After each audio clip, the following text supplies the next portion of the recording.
My name is Elizabeth Thompson. I'm 27 years old. I've been married for 5 years. I have one child, a son named Jack, who is 4 years old. I was working as a full-time employee right after getting married, but now I work as a part-timer at the same place. My husband is currently 30 years old. We, as a couple, started dating due to my husband James's persistent pursuit, which eventually led us to marriage. During our dating period, James was very kind, but it seems like he had the mentality of no need to feed the fish once it's caught, and he turned into a domineering man after marriage. He has a younger sister named Jennifer, who is about to turn 20, and he is overly indulgent with her, despite their age difference. Before our marriage, I had no issues with my sister-in-law. However, it wasn't just my husband who changed after we got married. She did too.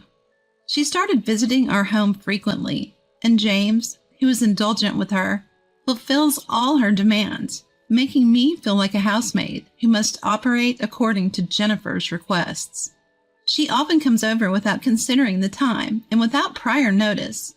Moreover, she always comes empty-handed. "Hey bro, I'm here again."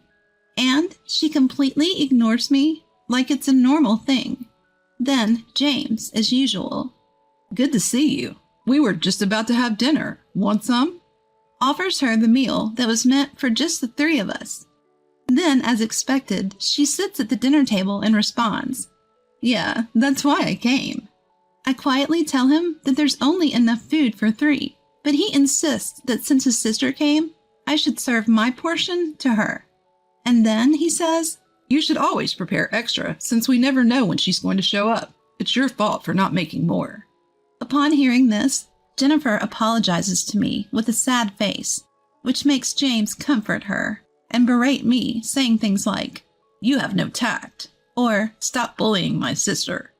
I don't think she apologizes to me from the bottom of her heart. She just feels joy by knowing that James, who defends her, takes good care of her more than me. I go to make something for myself and head towards the dining table where James, Jennifer, and my son are sitting. But upon seeing me, Jennifer says, "Bro, I need to talk to you about something private." And James, "You and Jack should eat somewhere else," excludes my son and I from the table. This is not the first time I've had to move Jack's meal to a tray and dine in the other room, just the two of us. After finishing the meal and heading to the kitchen to clean up the dishes, I noticed James and Jennifer chatting happily on the couch, and the dishes were left as is. Neither of them had even bothered to bring the dishes down to the kitchen. Perhaps they see me as a housemaid, and they totally ignore the child as well. It's as if the housemaid has brought along a child. I sighed and started cleaning up the kitchen, preparing to bathe Jack, when James called me over. As I approached the couch where the two of them sat, James said, "Jennifer wants a piece of strawberry sponge cake from the bakery downtown. Could you go get it?" It was almost 8 p.m. Despite knowing that it's time to bathe the child, he tells me to go to the cake shop. I can't. I need to bathe Jack and put him to bed. When I said this, Jennifer whined to James, "I really want to eat it." "It's okay if he doesn't bathe just for today. How could you act like this when Jennifer has taken the trouble to visit us?" James began to yell. Knowing that this would continue until his demands were met, I reluctantly agreed to go. The bakery closes at 9 p.m., so if I left now, I'd just make it in time, and I rushed to prepare when I heard the two of them talking. In a voice loud enough for me to hear, they said things like, "Elizabeth is so inflexible," and "Why did you marry such a person?" Jack said, "I want to go too." So we decided to go together. The moment I stepped out the front door, I heard James's words. "If you defy me again, we're getting a divorce." He shouted this out loud, and Jack heard it too. He's only 4, so I don't think he understands the words, but he looks at me with a worried expression. I held back my tears at this treatment and asked him, "Jack, what kind of cake do you want to eat?" Jack's cloudy eyes sparkled. "Mommy, I want a cake with lots of apples." We had a lively conversation about cake on the way, and I was able to forget the unpleasant words for a moment. When we arrived at the cake shop, it was just about closing time. Although the selection was limited, I bought 2 slices of strawberry sponge cake and 1 slice of the fruit-covered cake that Jack had wanted and headed home. I opened the box, placed the cakes onto plates, and served them to James and Jennifer. Then, I also put a piece of cake on a plate for Jack and headed to the dining table. When Jennifer saw Jack's cake, "That cake looks more delicious," she said. To my surprise, James then took Jack's cake and replaced it with Jennifer's. When Jack protested, "That's my cake," but Jennifer simply ignored him and ate his cake. Seeing Jack cry, James told him, "I bought that cake with the money I earned, so Jack, you don't have the right to choose." He said this to a 4-year-old child. I was outraged at his comment and confronted the 2 of them. But again, he threatened, "I'm fine with getting a divorce." Jack stopped crying and looked at me with a worried expression. Then, after thinking for a while, Jack started eating the shortcake that Jennifer was supposed to eat. "Mommy, this cake is delicious. I'm glad I got this one," he said. I could tell he was forcing himself to be okay. There were 3 adults here forcing a small child to endure such a situation.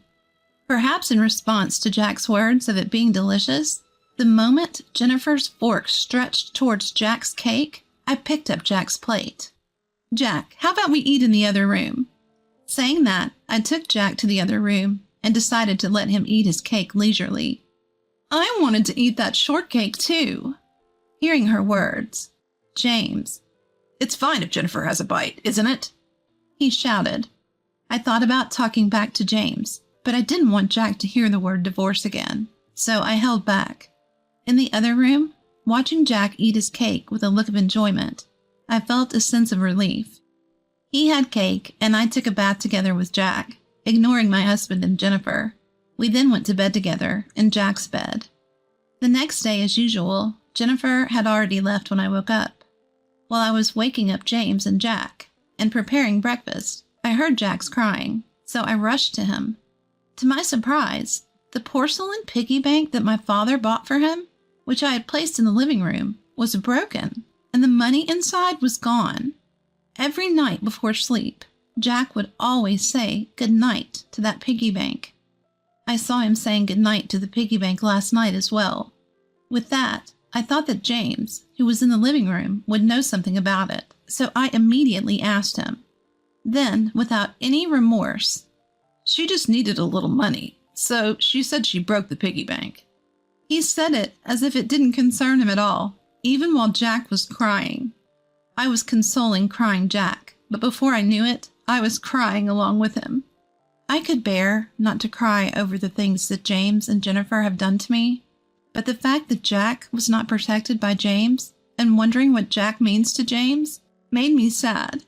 A feeling I had never experienced before, a mix of sadness and anger, welled up within me. Seeing Jack and I crying, James said, "Don't make me feel gloomy first thing in the morning." He coldly threw out his words. I finally lost my patience and openly showed my anger towards James. "Don't you think it's wrong what you did? Even seeing Jack crying like this?" For the first time, I spoke out in anger. I had thought that I would never show a marital dispute in front of Jack, but I had reached my limit. Without responding to me, James quickly went to the bedroom, came back with something in his hand. It was a divorce form that he had brought. Shoving the divorce papers at me, "If you're not satisfied with what I say and do, let's get a divorce." And just like that, he went off to work. Until now, Jack had never cried over anything involving James and Jennifer, but from last night, he had been crying nonstop, as if he had reached his limit. I, too, had long passed the point of patience. "Jack, let's not push ourselves today and skip daycare, okay?" When I said that, Jack, with a loud, "Yay!" seemed overjoyed at being able to stay with me. "Mommy's gonna be the daycare teacher today, huh?" Jack's face, happily perched on my knee and looking up at me, is angelic. I felt that such a small child's heart must be filled to the brim with patience. The 2 of us decided to play our hearts out today, to release all the pent-up patience inside us. At work, I knew it would cause some inconvenience, but I felt that this was the best way I could do for Jack. So I explained the situation and took some time off. We went to the park, played until we were out of energy by lunchtime, returned home to eat, and Jack seemed sleepy. Usually he naps alone on the couch, but today he was incredibly clingy and laid down on my lap like a baby to sleep. I had planned to do housework during his nap, but I thought, today is a special day, and decided to find comfort in watching Jack's sleeping face. Then suddenly, I heard the front door unlock. It was too early for my husband James. With that thought, I hurriedly picked up a nearby bag and hid in the bedroom closet with him in my arms. I felt someone come in, and straining my ears, I heard a voice. The voice sounded familiar, and the intruder seemed to be rummaging through something. Damn it, where did he hide it? For a while, I was scared of the sound of her rummaging, but when I calmed down a bit, I recognized the owner of the voice. It was Jennifer. Why does she have a key? What is she here for? What is she looking for? I opened the closet slightly and decided to observe Jennifer's behavior and listen to her mumbling. After roughly opening and closing something with loud noises, she made a phone call with a big sigh. I can't find it anywhere. Yeah, I've looked there too, but it's not there. Okay, I understand. I'll go home for now, bro. She certainly said bro. As I was thinking about what Jennifer and James were looking for, I heard her lock the door. I came out of the closet, gently placed sleeping Jack on the bed, and pondered over what had just happened. Maybe they were looking for something of mine, but I had no idea what they were looking for. Suddenly, I felt like James is a stranger, and I was scared. In a hurry, I packed Jack's belongings into the bag I was holding. Just when I finished packing, he woke up. Jack, let's go to Grandpa's house. Saying this, I took Sleepy Jack's hand, quickly headed for the station, and took the train to my parents' home. As my parents' home was only 2 stops away, we arrived quickly. Seeing us arrive without any notice, my parents were taken aback. As soon as Jack got home, he began playing happily with the family dog. While watching this, I explained to my parents about everything that had happened and what we had just experienced, telling them I was scared and that's why we came. I wonder if what Jennifer has been looking for is your banking card from your single days. I became certain that was it too. Actually, I had a successful online shop for handmade goods, which I started when I was single and later expanded by inviting my friends. In the handmade business, by the time the shop grew a bit famous, I had already decided to get married. I asked my trusted friends to take care of the shop until my child-rearing days were over, working part-time hours at the office and doing the rest of the work from home. Actually, I haven't told my husband that I'm still the president of the company. However, he does know about my past success with starting a business when I was single. I am still working at that company, but he thinks I have stepped down from my position as president and am working as a part-timer. There's a reason I've kept it a secret from my husband. After we decided to get married, I found out that he spends his entire salary and has no savings. He wanted me to quit my job and become a full-time housewife, promising to provide for our living expenses, but only giving me $300 for food expenses. I couldn't accept these conditions, so after much arguing, it was settled that I would work part-time. But that's not all. He even had me sign a contract through a lawyer to renounce any claims to marital property after our marriage, and I felt like he had made me not break up with him financially. Even after our child was born, I only received money for food expenses, and I have been paying for the child's clothes and daycare. Seeing me pay without complaint, he might think that I still have savings from my single days. That's probably why they are looking for my banking card from my single days. It all made sense. In addition to that, I have a savings account which I have been slowly adding to since our marriage for our child. I have actually been saving by having a portion of my salary transferred to that account. In any case, it's highly likely that they're after the banking card. There's nothing else those siblings would be looking for. However, I believe in carrying my valuables like my banking card, so no matter how much Jennifer or my husband search, They won't find anything. There's another problem, though. It's that Jennifer has a key and can come and go freely from our house. And the fact that my husband is okay with this situation? My father advised me to keep my banking card at our family home, so I took his advice and stored it in our family's safe. Then he voiced another concern. But why does he want to go to such lengths to get money? While pondering this with my parents, Jack came over and tearfully confessed to having broken the piggy bank he received from my father and his inability to save money in it as he had promised to do. This enraged my father, who turned red with anger. He was about to call my husband to voice his complaints when my mother stopped him. First, let's ascertain whether the banking card is really the objective. According to my mother, without any evidence, acting recklessly, considering my husband's casual mentions of divorce, he could just flee with an excuse, declare us in the wrong, and this might give him an advantage in the divorce. So I decided to record their conversation to find out what their true intentions were. For the time being, my parents decided to consult a family lawyer who's been a friend of my father since way back, and we decided to return to our home. As I was preparing dinner after coming home, my husband returned. I started recording on my phone and placed it face down. As expected, his first question was about the location of the banking card. When I asked why he wanted to know the location of the banking card, the conversation did not progress as he simply evaded the question. I kept silent, which made my husband angry. My sister's in trouble, so hand over all your part-time job earnings. In response, I said, I can't because I'm saving for our child. Upon hearing this, he took out a signed divorce paper from his bag and thrust it at me. You can't even live without me, and yet you're so arrogant. It's okay not to save money for our child now. He insinuated that there was no way I could divorce him and implied that his sister was more important than Jack. Without a word, I stopped preparing dinner, put the divorce papers in the bag I had prepared when I visited my parents during the day, grabbed Jack's hand, and headed for the front door. If you leave, don't ever come back. I'm serious about the divorce. In response, he said, I don't want to return to a house where Jennifer can freely come and go. I then left the home I was accustomed to. Almost immediately, I received an inordinate number of calls and emails from my husband, all of which I ignored and headed to my parents' house.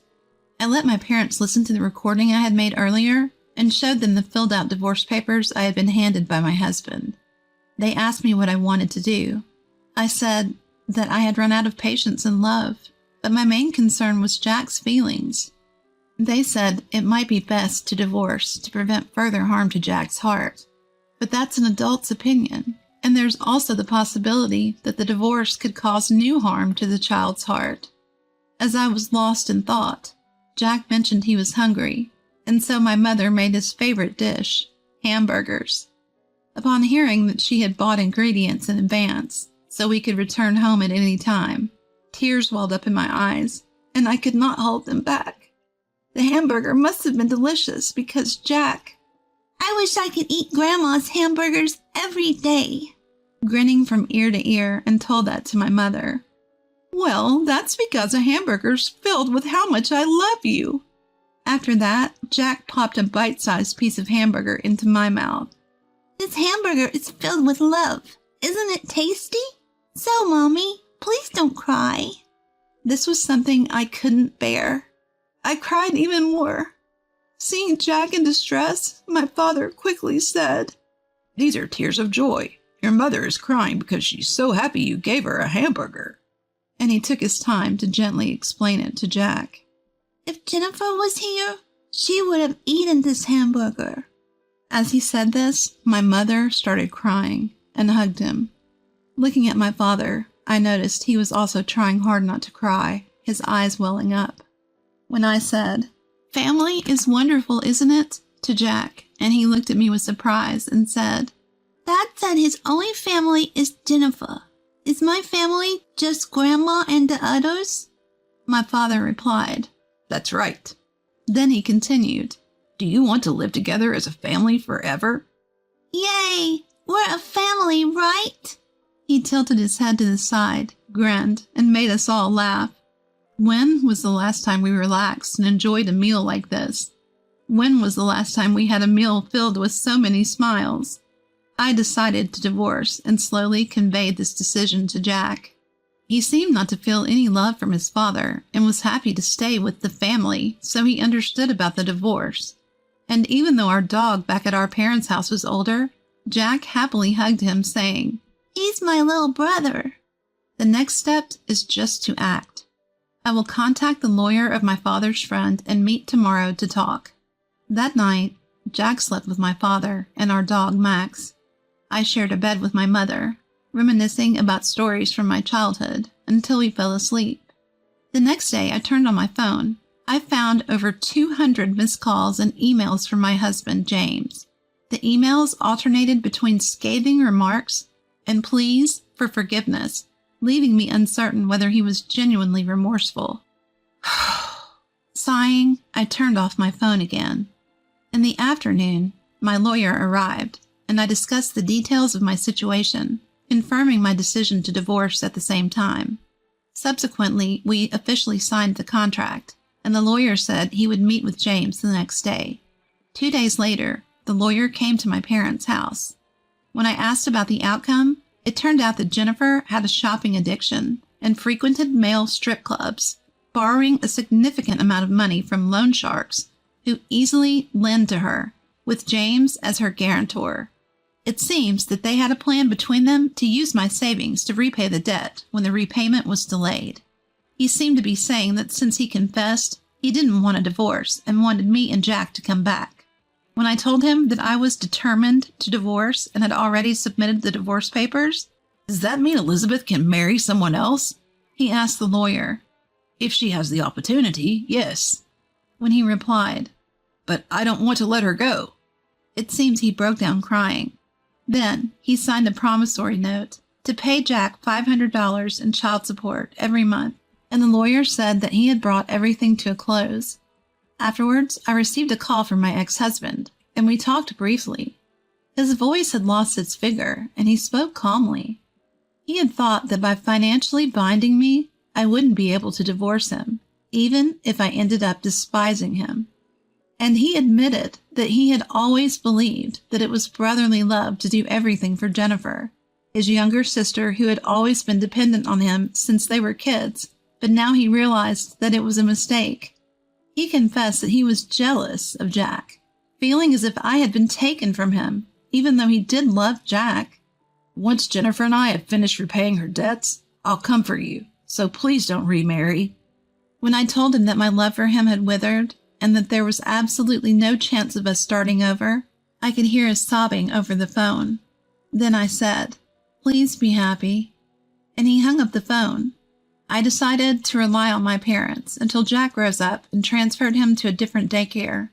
I also revived my career as a businesswoman at the same time. As for my ex-husband and Jennifer, I couldn't stay silent any longer, so I told my in-laws about everything. They were outraged that they could never see Jack again, and they decided to disown the two of them. James and Jennifer are living together in an old apartment, and it seems that the stress of their cramped quarters has led them to constantly blame each other for their current predicament. Despite once being so close as siblings, they have only themselves to blame. I've decided to consider their situation as my own form of revenge.